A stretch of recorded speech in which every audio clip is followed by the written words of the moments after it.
प्रसंग के सभी साथियों को मेरा प्रणाम। आज हम सब जो है कि पुनः यहाँ एकत्रित हुए हैं। पुलिया प्रसंग का ये रविवारी दिवस है। आज जैसा कि आप सभी लोगों को पता है कि गुरुवर प्रोफेसर श्री प्रकाश शुक्ल का नया सद्य प्रकाशित कविता संग्रह वाया नई सदी राधा कृष्ण प्रकाशन से प्रकाशित हो करके हम लोगों के बीच में आई और इसी पुलिया पर हम लोगों ने उसका जनार्पण भी किया था, जिसकी पहली समीक्षा प्रखर युवा आलोचक विंध्याचल यादव ने लिखी है, जो जनसंदेश टाइम में प्रकाशित हुई है। और इस जनसंदेश टाइम के प्रिय संपादक और कवि सुभाष राय जी ने एक महत्वपूर्ण टिप्पणी भी लिखी है। तो सबसे पहले मैं उस टिप्पणी को पढ़ता हूँ, फिर उसके बाद जो है कि इनसे आग्रह करूँगा विंध्याचल जी से। तो मैं थोड़ा सा पढ़ता। वाया नई सदी में हम रूबरू होते हैं उन छलनाओं से जो बिना बताए हमारे आंगन में आ गई है। उनके साथ आधमका है वंचना और यातना का एक हाहाकार भी, जो चुप्पी के शोर में सुना जा सकता है। इस कठिन समय में जिसकी हमें सर्वाधिक ज़रूरत थी, वह प्यार, विश्वास और जनतंत्र भी सिरे से अनुपस्थित है। जीवन के इन्हीं तंतुओं को मजबूत करने के वायदे के साथ जिस हाथ का स्पर्श हमने महसूस किया था, वे देखते ही देखते नुकीले नाखून में तब्दील हो गए हैं।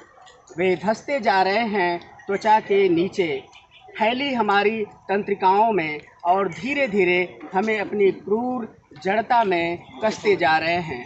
वरिष्ठ कवि श्री प्रकाश शुक्ल इस खतरनाक दृश्य के भीतर प्रवेश कर यह सब देख रहे हैं। वह भी देख रहे हैं जो आमतौर पर विजयागान में लीन भक्तों को दिखाई नहीं पड़ रहा है। वे समझ रहे हैं कि बोलता हुआ आदमी जब चुप हो जाए तो समझना चाहिए कि व्यवस्था में एक तानाशाह का जन्म हो चुका है, जो मुंह में प्रवेश कर जीभ को चीरता हुआ अतड़ियों में उतर गया है। खतरे के बावजूद शुक्ल जी आश्वस्त हैं कि हमारे सोचने का वे कुछ भी नहीं कर पाएंगे, क्योंकि सोचना तो वजूद से संभव होता है और वजूद उम्मीद में, सपनों में बसा होता है। उन्हें यह भी पता है कि कोई भी तानाशाह किसी भी हथियार से इन्हें मिटा नहीं सकता। अंधेरा चाहे जितना गहरा हो, लेकिन सुबह का भरोसा कायम है। आइए वाया नई सदी समय के नए दस्तावेज को बाँचे युवा आलोचक विंध्याचल यादव की नज़र से। तो हम आग्रह कर रहे हैं विंध्याचल यादव जी से कि वो अपनी आलोचना जो है कि जो वाया नई सदी पर इन्होंने लिखी है, तो पुनः उसका पाठ। बहुत बहुत धन्यवाद भैया, अमरजीत भैया। मैं इस समय पुलिया पर बैठा हुआ हूँ और दो पीढ़ी के बड़े कवियों के बीच बैठा हुआ हूँ। मुझे बहुत खुशी हो रही है अपने सभी पुलिया प्रसंग के साथियों के बीच। श्री प्रकाश शुक्ल गुरुवर श्री प्रकाश शुक्ल का जो 7वां कविता संकलन आया वाया नई सदी पर ये मैंने समीक्षा लिखी है और इसे मैं आप सबके साथ साझा करते हुए बहुत प्रफुल्लित और आह्लादित महसूस कर रहा हूँ। और जिस तरीके से और जिस जगह पर, जिस स्थान के साथ संपादक आदरणीय सुभाष राय जी ने इसको छापा है, वो पहले तो बहुत बधाई के पात्र हैं और मैं अपनी तरफ से सर को भी बधाई देता हूँ। और साथ ही साथ जो है इस किताब पर लिखना जितना माने कठिन था, इसलिए कि आलोचक होना और एक साथ ही साथ जिस किताब से या जिस रचनाकार से आपका एक आत्मीय रिश्ता हो, उस पर आलोचक की तरह लिखना ये थोड़ा कठिन होता है।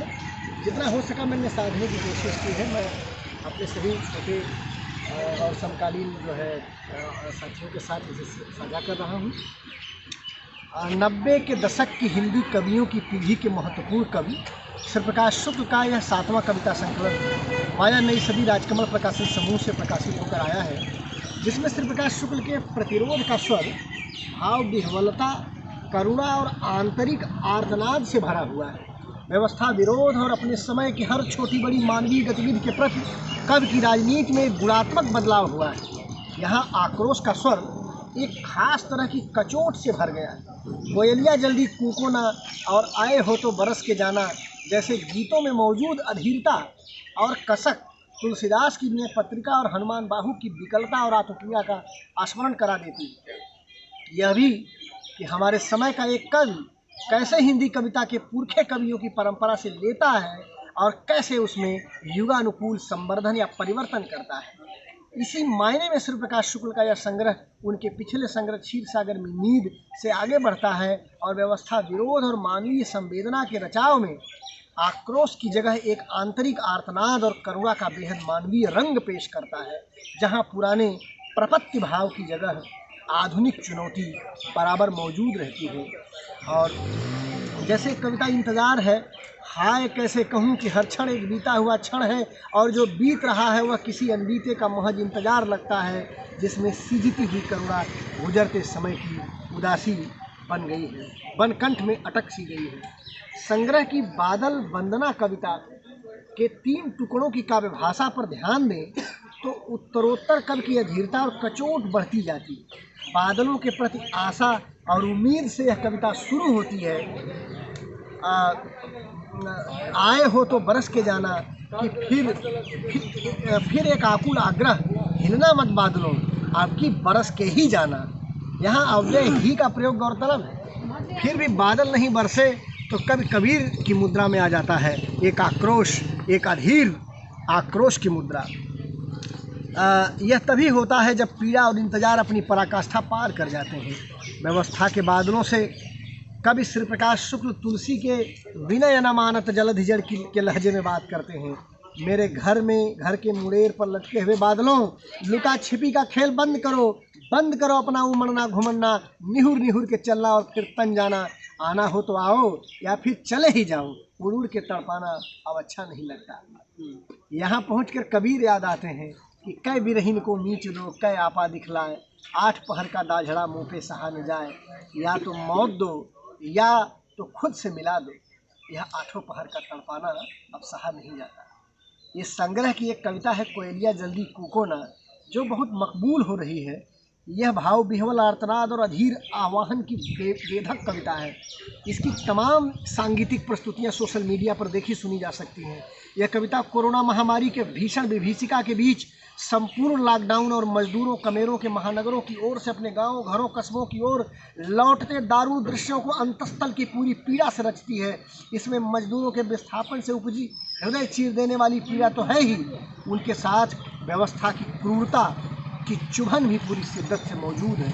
अकेलेपन की घुटन, संत्रास, ऊब निचाट और सूनेपन के बीच टूटन और तनाव के पूरे वातावरण में सब कुछ के बदल जाने की अधीर कामना तड़पती है। इस निर्जन में सब कुछ ठहरा, बासी है सब फूल, सूख गई है मन की काया, केवल हरे बबूल, कोयलिया जल्दी कूकोना।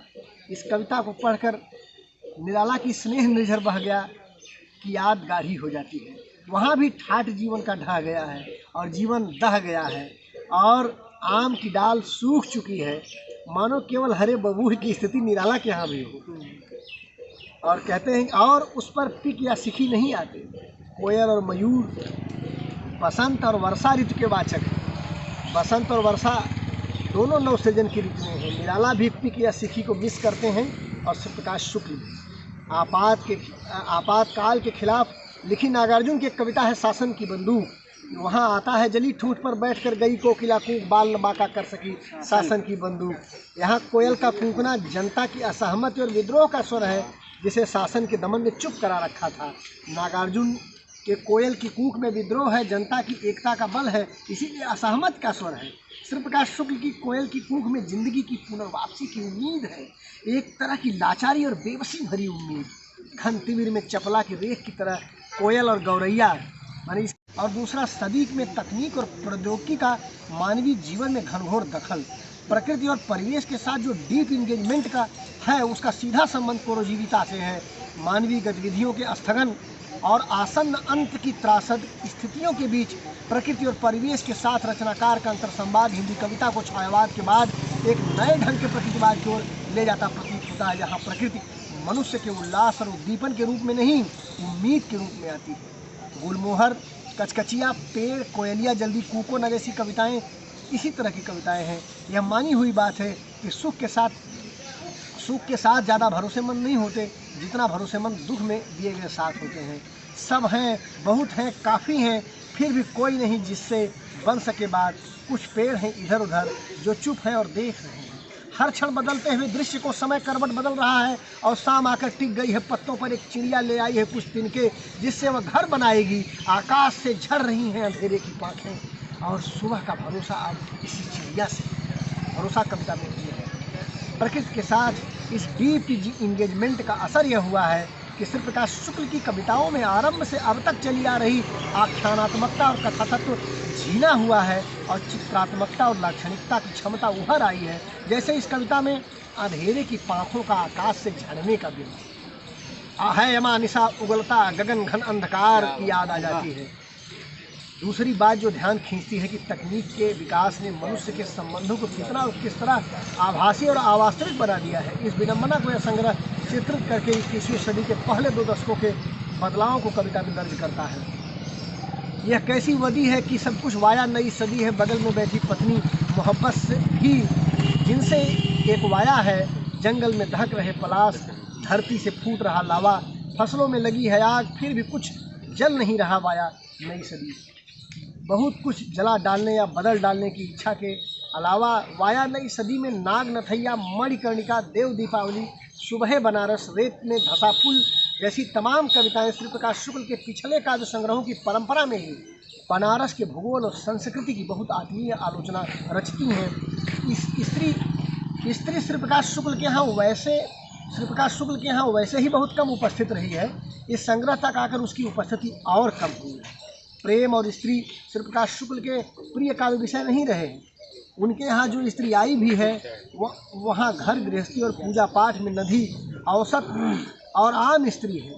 दरअसल श्री प्रकाश शुक्ल औसत स्त्री के सामाजिक समझौतों और पुरुष पार्श्व में सिमरती उसकी जिंदगी के दर्द की कमी है। इस संग्रह में 2 ताकतवर कविताएं हैं, तोप और गाय। एक शिक्षा और हमारी नई पीढ़ी को राष्ट्रवाद और इतिहास के पॉलिटिकल पाठ के नाम पर युद्ध या युद्ध जैसी मनोदशा में डालते हमारे समय की आलोचना है, और दूसरी सीधे तौर पर मॉब लिंचिंग और सांप्रदायिकता को केंद्र में रखकर हिंदू धर्म और उसके स्वभाव में लगातार विकृतीकरण व अमानवीयकरण की कोशिशरत शक्तियों की पीछे आलोचना है। जानना उसके लिए उस मुहावरे से अनजान होना है जिसमें एक सीधी सरल गाय हिंसक पशु में बदल जाती है और नाना प्रकार की पशुता को छूट देती है। अपने ही मुहावरे को की हत्या कर बैठती है और गाय एक मुहावरा है, और मुहावरे का अर्थ एक कवि के ख्यालात से नहीं, शासक के हुक्म से तय होता है। इस तरह श्री प्रकाश शुक्ल अपने 7वें संग्रह तक आकर अपने भूगोल, परिवेश, संस्कृति और समय के साथ संवेदना का बेहद संवादी पुल बनाते हैं। यह सच है कि श्री प्रकाश शुक्ल का पूरा काव्य संसार 2 हिस्सों में बांट कर देखा जा सकता है। एक हिस्सा पहले 3 संग्रहों अपनी तरह के लोग, जहाँ सब शहर नहीं होता और बोली बात का है, जिसमें उनका स्वर बहुत सांस्कृतिक और लोग गांव के अपने पुराने अनुभवों को सहेजने का है। लेकिन बाद के 3 संग्रह वरहन, क्षीर सागर में नींद, वाया नई सदी में वह गहरे तौर पर राजनीतिक पहुँचते हैं, जिसमें श्री प्रकाश शुक्ल अपने समय से अर्जित गहरी अंतर्दृष्टि के माध्यम से संवाद स्थापित करते हैं। इन सबके बीच पड़ता है रेत में आकृतियाँ, जो गंगा रेत और उससे जुड़े जीवन की कलात्मक प्रस्तुति है, जहाँ कवि का एस्थेटिक्स और दर्शन मुखर है। श्री प्रकाश शुक्ल इस तरह अपनी काव्य संवेदना में उत्तरोत्तर मानवीय और प्रभावकर होते गए हैं। वे वरहन आक्रोश से भाव विह्वल करुणा की ओर गुणात्मक रूप से अग्रसर हुए हैं। इसके साथ ही मैं सबको बधाई देता हूँ और संपादक सुभाष राय को बहुत बहुत आभार, बहुत आभार जी। आपने जो है कि वाया नई सदी पर जो समीक्षा की है वो बहुत अद्भुत, बहुत शानदार, बहुत ज़बरदस्त है। आप जैसे पाठ कर रहे थे, मानो ऐसे लग रहा था कि पुलिया भी इस पाठ को बड़े गौर से सुन रही है, और हम लोग एकदम विलीन हो गए थे सुनने में। जैसे लग रहा था कि अभी और कुछ होता तो और आनंद आता सुनने में। तो इस तरह से जो है कि इस न्यूज़पेपर में, इस पेपर में, इस अखबार में मदन कश्यप जी का भी थोड़ा सा कुछ लिखा हुआ है टिप्पणी, और यह जो है फेसबुक पर कुछ दिनों पहले वायरल हुआ था। तो आदरणीय सुभाष राय जी ने उसको भी प्रकाशित किया है, उसका हिस्सा है जो बाया नई सदी पर है, तो मैं इसको भी पढ़ना चाहूँगा। मेरे प्रिय और हमारे समय के महत्वपूर्ण कवि श्री प्रकाश शुक्ल का नया कविता संग्रह बाया नई सदी राजकमल प्रकाशन से प्रकाशित होकर अभी अभी आया है। इस संग्रह से गुजरना मेरे लिए प्रीति का अनुभव रहा। इसे पढ़ते हुए रघुवीर सहाय का यह कथन याद आ रहा है, हर अच्छा कवि अपना मुहावरा तो पा ही लेता है, लेकिन बड़ा कवि वह होता है जो हर बार या कहिए बार बार अपने मुहावरे को तोड़ता है और फिर नया मुहावरा गढ़ता है। इस दृष्टि से इस संग्रह पर विचार करने की ज़रूरत है। कविताओं में अंतर्वस्तु, भाषा और शिल्प सभी स्तर पर व्यापक बदलाव दिखाई दे रहा है। श्री प्रकाश जी अपनी अवधारणाओं के निर्माण में अब तक सादृश्य का ही प्रयोग करते रहे हैं, जबकि इस संग्रह में मुख्य स्वर भिन्नता का है। उसके माध्यम से उन्होंने हमारे समय की राजनीति, सामाजिक विडंबनाओं और विसंगतियों पर गहरी चोट की है। इस पर विस्तार से चर्चा होनी चाहिए। फिलहाल कवि को बहुत बहुत बधाई।